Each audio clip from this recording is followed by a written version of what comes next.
Hello guys, this is me Sharon, and in today's episode you're going to see how I made this bag with the Moroccan tile stitch design. If you are a subscriber, you know that I'm a little bit obsessed with the Moroccan tile stitch, and thanks to Moobly for that, because I have showed how to make purses, phone pouches using this particular stitch. And today I'm showing you how to make one with the leather piece. And for those of you who are new, you can check on my previous video where I showed you where you can buy this leather piece. This is now my new favorite bag, and I hope you watch until the end of this video so that you will know how to make one too.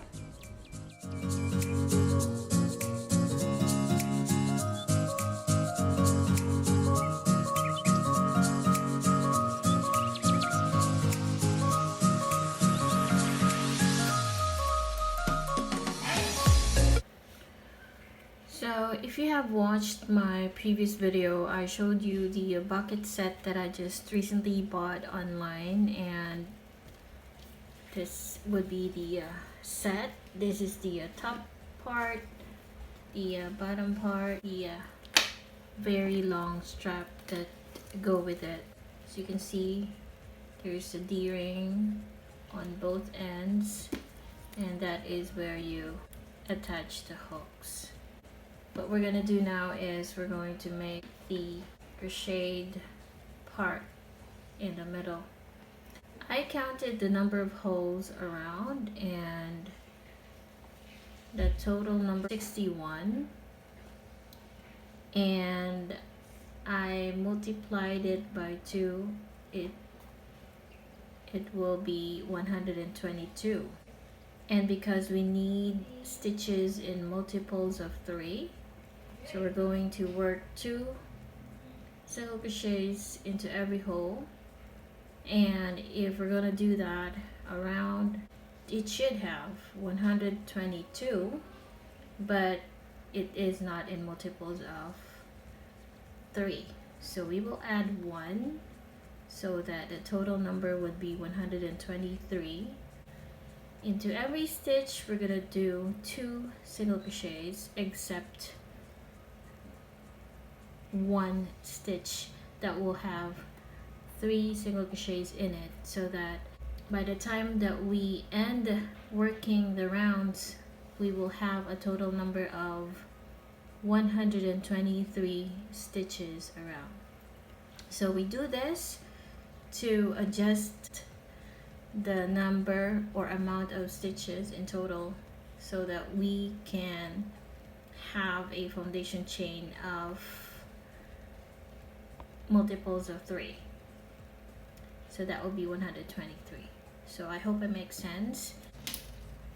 I'm going to use a smaller hook so that it could go through the hole easily.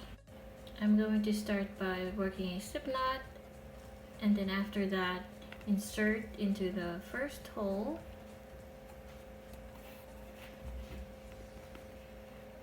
and then work your first single crochet.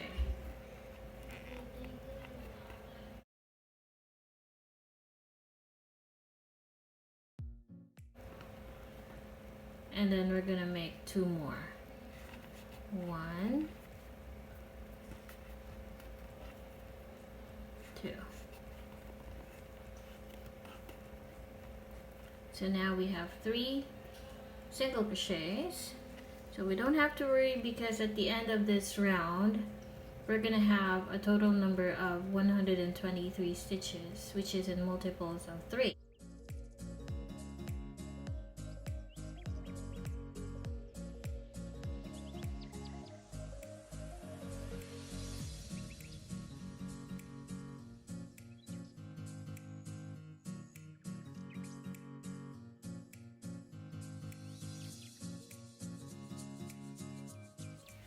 So once you get back around, and you can bury the tail as you go so that it will not show up at the back, and then slip stitch into the very first stitch made, which is the first single crochet, and then that's it. So now we're going to use a bigger size of hook. Probably I'll use a 3.5mm crochet hook because I also want my stitch to be a bit stiff. So I'm going to chain 2, and then into the next stitch I'm going to work half double crochet,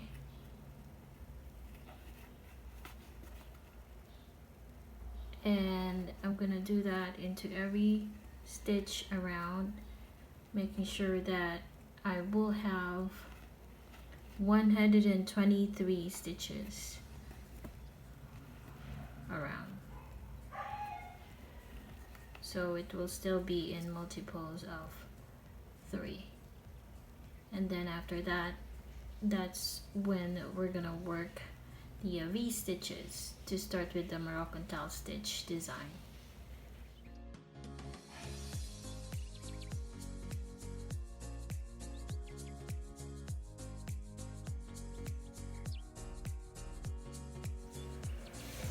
Alright, so at the end of this round, you're going to slip stitch on top of the second beginning chain.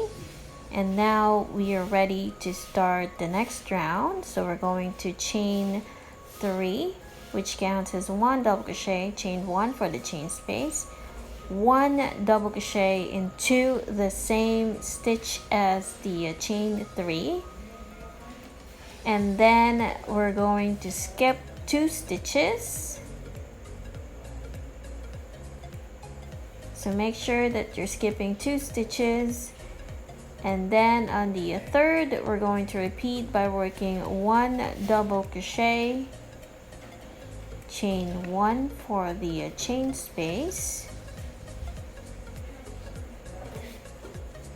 and then work 1 double crochet into the same stitch. So that's a pattern that we're going to repeat until the end of this round.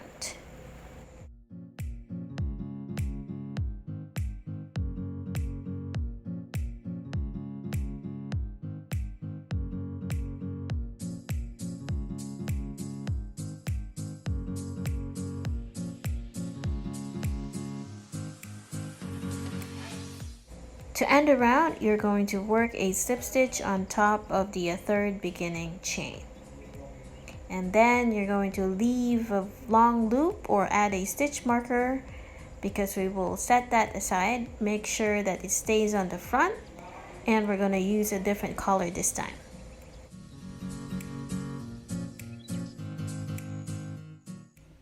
For round 4, you're going to work a standing double crochet, or you can chain 3, which will count as 1 double crochet as well. And then we're going to work 2 more double crochets into the same chain space. So that's what we're going to do, or what we're going to repeat around. So into every chain 1 space, we're going to work 3 double crochets. By the way, if you haven't seen my other videos about this Moroccan tile stitch that I have used in my other projects, such as phone pouches, handbags, and purses with zipper, you can check the playlist and browse my past videos. For sure you will see lots of them. By the way, if you haven't seen the dog coin purse that I have made in my previous videos, you can check back on them because it's really cute. It's great as giveaways, and thank you so much for those who have watched it.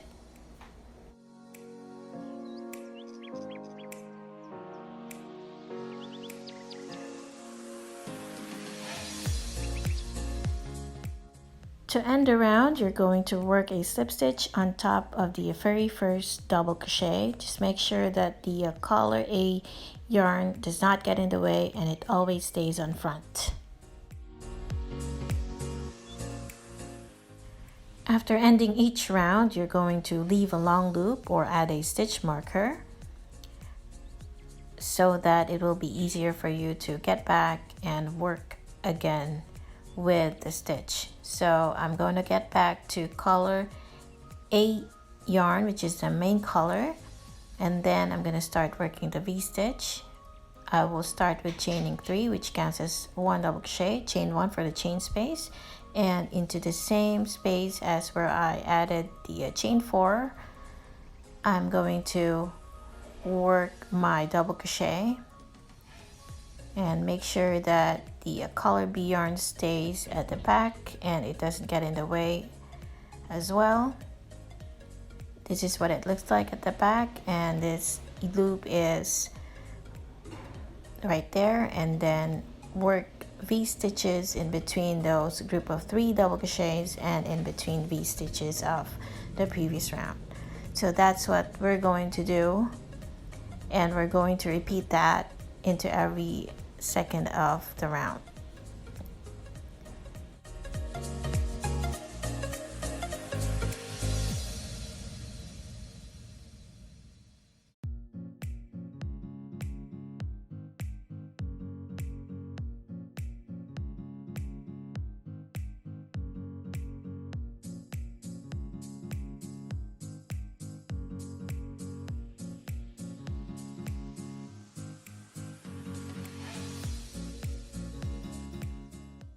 To end the round, you're going to work a slip stitch on top of the third beginning chain, and that's what you're going to do every time you work V stitches. At the end of the round, make a long loop or add a stitch marker. Make sure it stays on front. To get to the next round, we will be inserting the hook from front to back, catching the loop of color B, and then we're going to chain 3, which will count as 1 double crochet. Now we're gonna do or repeat round 4 so that we will do 3 double crochets into every chain 1 space. So that's what we're gonna do every second round after working V stitches.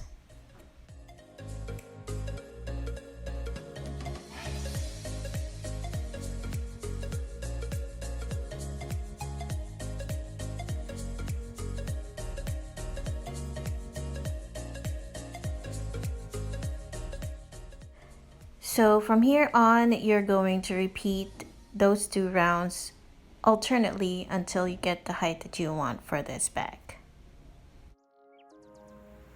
After working 3 rows of this shade of pink, I'm going to change to a new or switch to a new color, and so I am going to simply cut this yarn off.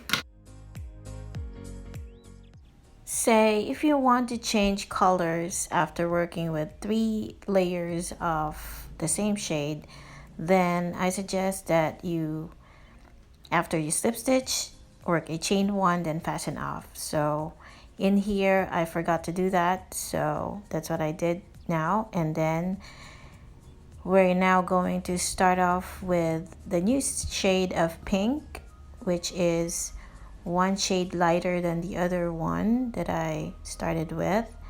And to do that, you can either start by working standing double crochet, or you can chain 3. So in this case, I'm gonna work with a standing double crochet,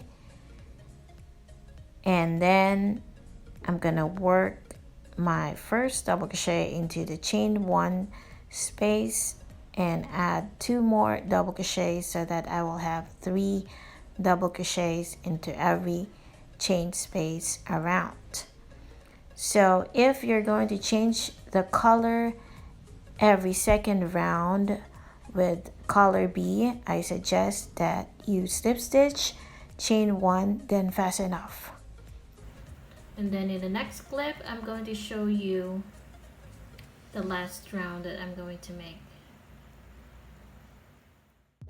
I did about 21 rounds, and the next thing that I'm gonna do is I'm going to fasten off the color blue yarn, which I should have done earlier before I started the V-stitches, but it's okay. Then I will go back to the color A, and then I'm gonna start working one last round of 1/2 double crochet. So I'm going to chain 2 into the next chain 1. I'm going to work 1/2 double crochet into the next stitch. After that, I'm going to work another 1/2 double crochet. So into each stitch, I'm going to work 1/2 double crochet. For every V stitch, you should have 3 1/2 double crochets in there, and also you should have a total amount of stitches in multiples of 3. So I started with the stitch with 123 stitches, and then I'm going to end up with the last round with the same amount of stitches as well. And then after this, I'm going to slip stitch into the chain 1, and then chain 1 and fasten off. So the next step is the top part of the bag, and we're gonna do the same as to what we did in the bottom part. So I'm not gonna show you the detail when it comes to that. Just repeat the first round of what we did in the bottom part. That's what we're gonna finish. So only the first round in there, you should have 123 total amount of stitches around. Slip stitch on top of the first single crochet, and then we're going to flip it, and then we're going to join the two pieces. As you can see, we are having the same amount of stitches on both edges, so no worries in that. So sometimes you think that it won't fit because the stitches in the bottom part is a bit bigger, but you can use a smaller hook for the last round so that it will be easier for you to join.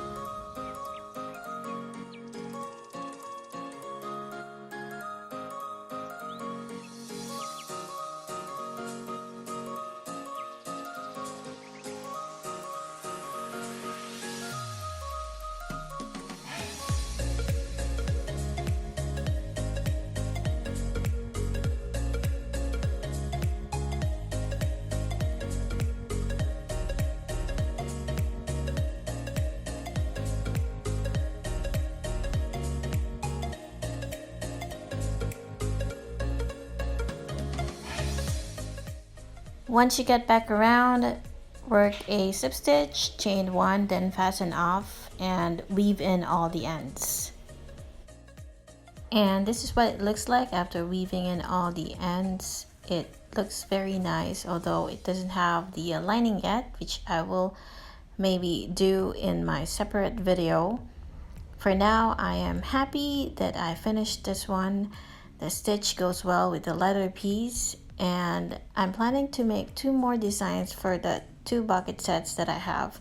So for you to get updated with my new videos, do not forget to hit on the subscribe button and like if you find this video cute or awesome, and then do not forget to comment for other requests that you'd like to see on my video.